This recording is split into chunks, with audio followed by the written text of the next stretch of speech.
Hello everyone, welcome back students. हम अपने पिछले लेक्चर में पढ़ रहे थे न्यायपालिका के बारे में। पहले हमने जाना न्यायपालिका के कार्यक्षेत्र के बारे में। आज हम जानेंगे न्यायपालिका की संरचना के बारे में। ठीक है, न्यायपालिका की जो संरचना है वो पिरामिड रूप है।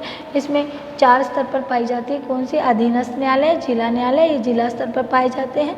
उच्च न्यायालय राज्य स्तर पर पाए जाते हैं और सर्वोच्च न्यायालय वो सबसे बड़ी संस्था है। न्यायपालिका की संरचना किस रूप में है? पिरामिड रूप में है। और सबसे ऊपर कौन सा न्यायालय है? सर्वोच्च न्यायालय है। आइए अब हम बात करते हैं सर्वोच्च न्यायालय की रचना के बारे में। संविधान के अनुच्छेद 124 के अंतर्गत सर्वोच्च न्यायालय की व्यवस्था की गई थी। आरंभ में बच्चों जब सर्वोच्च न्यायालय की व्यवस्था की गई तो उसमें एक मुख्य न्यायाधीश और 7 अन्य न्यायाधीश होते थे, लेकिन वो समय के हिसाब से बढ़ते गए। जैसे 1957 में संसद में एक कानून पास हुआ जिसमें क्या हुआ कि इसमें एक मुख्य न्यायाधीश को छोड़कर जो इसकी संख्या 7 थी वो बढ़ाकर 10 कर दी गई थी 1957 में। ठीक है, 1957 में संसद विधेयक में इसकी संख्या 7 से बढ़ाकर 10 कर दी गई थी। अगर हम वर्तमान समय की बात करें तो दिसंबर 2008 में लोकसभा में उच्चतम न्यायालय संख्या विधेयक में न्यायाधीशों की संख्या 25 से बढ़ाकर 30 कर दी गई। अब बात करते हैं इनकी नियुक्ति के बारे में। सर्वोच्च न्यायालय के न्यायाधीशों की नियुक्ति के बारे में। मुख्य न्यायाधीश तथा समझिए मुख्य न्यायाधीश तथा अन्य न्यायाधीशों की नियुक्ति का अधिकार राष्ट्रपति को दिया गया है। यानी कि सर्वोच्च न्यायालय के मुख्य न्यायाधीश और अन्य न्यायाधीशों की नियुक्ति राष्ट्रपति के द्वारा की जाती है, परंतु राष्ट्रपति इसमें पूर्ण रूप से स्वतंत्र नहीं है। संविधान के अनुच्छेद 124 में, किसमें?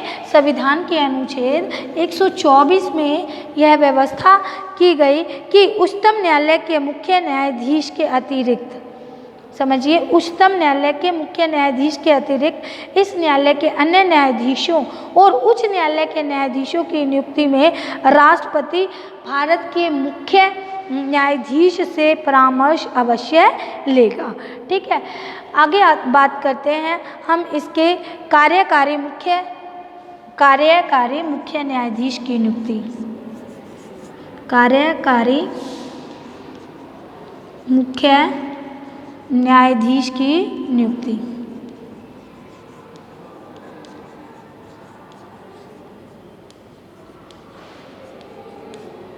तो इसमें क्या व्यवस्था की गई है? जब भारत के मुख्य न्यायाधीश का पद रिक्त हो, यानी कि उनका स्थान रिक्त हो या वो अनुपस्थित हो या वो अपने कर्तव्यों का पालन करने में असमर्थ हो। फिर से समझिए कि जब भारत के मुख्य न्यायाधीश का पद रिक्त हो, खाली हो, या फिर वो अनुपस्थित हो, या फिर वो अपने पद के कर्तव्यों का पालन करने में समर्थ ना हो, तो तब न्यायालय के अन्य न्यायाधीशों में से तब न्यायालय के अन्य न्यायाधीशों में से राष्ट्रपति एक को इस प्रयोजन के लिए नियुक्त करेंगे। वही मुख्य न्यायमूर्ति के कार्य को करेगा। समझ में आ गया ना कि जो 30 अन्य न्यायाधीश हैं उनमें से एक न्यायाधीश की नियुक्ति राष्ट्रपति करेंगे, वही मुख्य न्यायाधीश के कार्य को करेगा। ठीक है, नेक्स्ट है न्यायाधीशों की योग्यता है। सर्वोच्च न्यायालय के न्यायाधीश बनने के लिए अनिवार्य योग्यताएं तो क्या है? सबसे पहले वह भारत का नागरिक हो, वह किसी उच्च न्यायालय या ऐसे 2 न्यायालयों में दो या दो से अधिक न्यायालयों में कम से कम 5 वर्ष तक कम से कम 5 वर्ष तक न्यायाधीश रह चुका हो, और इसके साथ साथ वह राष्ट्रपति की नज़र में प्रसिद्ध विधिवेत्ता हो, यानी कि कानूनी विशेषज्ञ हो। ठीक है, अब बात करते हैं न्यायाधीशों की कार्य अवधि के बारे में कि न्यायाधीशों का कार्यकाल कितना होता है। उच्चतम न्यायालय के जो न्यायाधीश की कार्य अवधि है वो 65 वर्ष की आयु पूरी करने तक अपने पद पर बने रहते हैं। कितने वर्ष तक? 65 वर्ष की आयु पूरी करने तक वह अपने पद पर बने रहते हैं। 65 वर्ष की आयु के पश्चात उन्हें उनके पद से अवकाश दिया जाता है। संसद न्यायाधीशों की अवकाश, अगर संसद चाहे तो इन न्यायाधीशों की अवकाश अवधि को बढ़ा सकती है। ठीक है, रिटायर होने के बाद रिटायर होने के बाद उन्हें पेंशन भी दी जाती है।